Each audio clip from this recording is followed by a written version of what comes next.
Hello everyone, study today with Viplav YouTube channel में आप सभी का स्वागत है। आज हम डिस्कस करेंगे जग बोर्ड 2022 के इंटरमीडिएट आर्ट्स पेपर टर्म 2 के पॉलिटिकल साइंस को डिस्कस करेंगे। याद रखना, पॉलिटिकल साइंस के वीवीआई सब्जेक्टिव क्वेश्चन को डिस्कस करेंगे जो कि लघुत्तरीय प्रश्न है, जो कि 3 अंकीय प्रश्न है। याद रखना, 3 अंकीय प्रश्न को आज डिस्कस करेंगे वीवीआई सब्जेक्टिव क्वेश्चन को। तो चलिए डिस्कस करते हैं। इसी टाइप के क्वेश्चन आपको एग्जाम में देखने को मिलेगा, तो चलिए डिस्कस करते हैं। क्वेश्चन नंबर 1 को देखिए। क्वेश्चन नंबर 1, गरीबी हटाओ की राजनीति की व्याख्या करें। याद रखना, गरीबी हटाओ का जो उद्देश्य था, गरीबी हटाओ का जो उद्देश्य था वो समाजवादी व्यवस्था को व्यापक रूप से लागू करना था। और इसको याद रखिएगा, कांग्रेस पार्टी ने 1971 के चुनाव में गरीबी हटाओ का नारा का प्रयोग किया था और कांग्रेस पार्टी को गरीबी हटाओ का जो स्लोगन था पूर्ण राजनीतिक शक्ति हथियाने में मदद की और विजयी भी बनाया था। याद रखिएगा, तो गरीबी हटाओ की राजनीति जिसे कांग्रेस पार्टी ने 1971 के चुनाव के लिए उत्पन्न किया था, याद रखना, इसने कांग्रेस पार्टी को पूर्ण राजनीतिक शक्ति हथियाने में मदद की थी। इस नारे ने कांग्रेस पार्टी को भारी विजयी दिलवाई। याद रखना, इस नारे का उद्देश्य समाजवादी व्यवस्था को व्यापक स्तर पर लागू करना था। राज्य का हर क्षेत्र में हस्तक्षेप बढ़ गया, निजी क्षेत्र केवल नाम का रह गया। याद रखिएगा इसको। नेक्स्ट क्वेश्चन को देखिए। नेक्स्ट क्वेश्चन, हरित क्रांति किसे कहते हैं, इसकी उपलब्धियों व नकारात्मक परिणामों पर प्रकाश डाले। याद रखना, हरित क्रांति मतलब उच्च गुणवत्ता वाले बीज का प्रयोग करना जिससे कृषि व्यवस्था में वृद्धि हो सके, आश्चर्यजनक वृद्धि हो सके। याद रखिएगा, और इसको भी याद रखिएगा, उच्च गुणवत्ता वाले उर्वरक कीटनाशक का प्रयोग करना जिससे कृषि व्यवस्था में आश्चर्यजनक वृद्धि हो सके। जैव प्रौद्योगिकी आधुनिक संयंत्रों का प्रयोग करके कृषि व्यवस्था में वृद्धि करना, इसी को हरित क्रांति कहा जाता है। तो क्या लिखा हुआ है देखिए, हरित क्रांति का अर्थ जैव प्रौद्योगिकी आधुनिक संयंत्रों सिंचाई की सुविधा आदि में विकास के कारण कृषि उत्पादन में आश्चर्यजनक वृद्धि को हरित क्रांति कहा जाता है। याद रखना, हरित क्रांति कहा जाता है। 1967 से 1967 ई में, 1966 से 1967 में, याद रखना 1966 से 1967 ई में सरकार ने खाद्य सुरक्षा को सुनिश्चित करने के लिए कृषि की एक नई रणनीति अपनाई। इस नीति के तहत सरकार ने उच्च गुणवत्ता के बीज, उर्वरक, कीटनाशक और बेहतर सिंचाई सुविधा बढ़ाकर मूल्य पर मुहैया कराना शुरू किया। याद रखना, सुविधा अनुदानित मूल्य पर मुहैया कराना शुरू किया सरकार ने। साथ ही सरकार ने इस बात की भी गारंटी दी कि उपज को एक निर्धारित मूल्य पर खरीद लिया जाएगा। इसे ही हरित क्रांति की संज्ञा दी गई। याद रखना। नेक्स्ट क्वेश्चन को देखिए।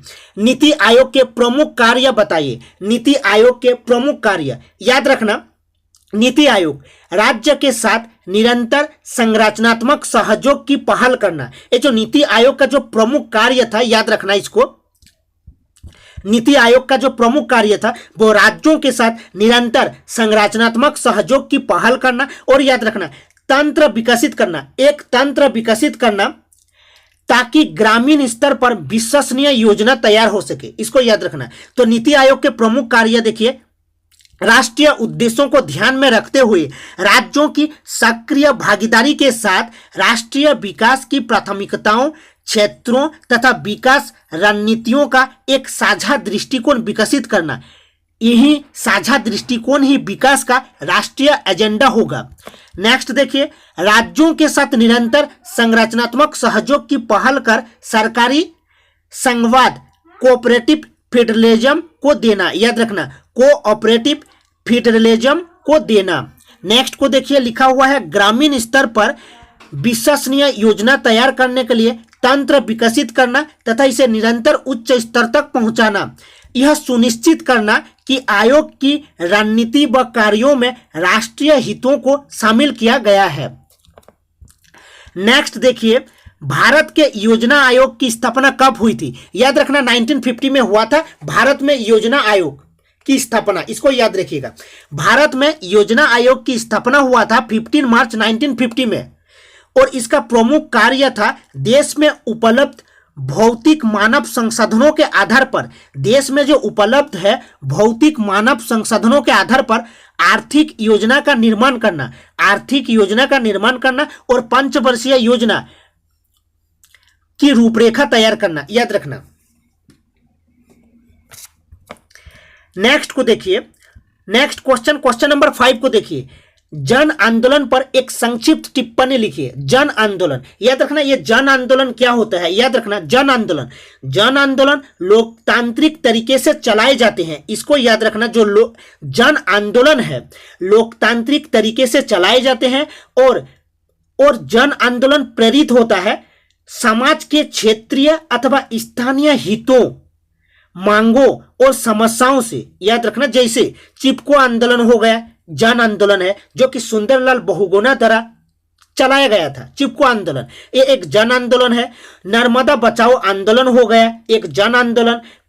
ताड़ी विरोधी आंदोलन हो गया जो कि आंध्र प्रदेश में चलाया गया था, इसको याद रखना। मतलब चिपको आंदोलन मतलब जन आंदोलन क्या है, लोकतांत्रिक तरीके से चलाए जाते हैं। तो देखिए जन आंदोलन वे आंदोलन होते हैं जो प्राय समाज के संदर्भ या श्रेणी के क्षेत्रीय अथवा स्थानीय हितों, मांगों और समस्याओं से प्रेरित होकर प्राय लोकतांत्रिक तरीके से चलाए जाते हैं। उदाहरण के लिए 1973 में 1973 में चलाया गया चिपको आंदोलन जो कि सुंदरलाल बहुगुणा द्वारा चलाया गया था उत्तराखंड में। भारतीय किसान यूनियन द्वारा चलाया गया आंदोलन, भारतीय किसान यूनियन द्वारा चलाया गया आंदोलन भी एक जन आंदोलन होता है जो कि लोकतांत्रिक तरीके से चलाए जाते हैं। ठीक है, समाज के जो हितों और मांगों की समस्याओं से प्रेरित होकर चलाए जाते हैं। दलित पैंथर्स आंदोलन, कौन सा, दलित पैंथर्स आंदोलन, इनको याद रखिएगा। आंध्र प्रदेश की जो ताड़ी विरोधी आंदोलन है, समय समय पर चलाए गए छात्र आंदोलन जो कि लोकतांत्रिक तरीके से चलाए जाते हैं, याद रखिएगा। नारी मुक्ति और सशक्तिकरण समर्थित आंदोलन, नर्मदा बचाओ आंदोलन आदि जन आंदोलन के उदाहरण है। जन आंदोलन मतलब लोकतांत्रिक तरीके से चलाए जाते हैं और जन आंदोलन प्रेरित होता है कहां से, समाज के क्षेत्रीय अथवा स्थानीय हितों, मांगों और समस्याओं से प्रेरित होता है जन आंदोलन। तो ये थे इंपॉर्टेंट क्वेश्चन जो कि आपको एग्जाम में देखने को मिलेगा, याद रखिएगा। तो मिलते हैं नेक्स्ट वीडियो में, तब तक के लिए बाय बाय, टेक केयर।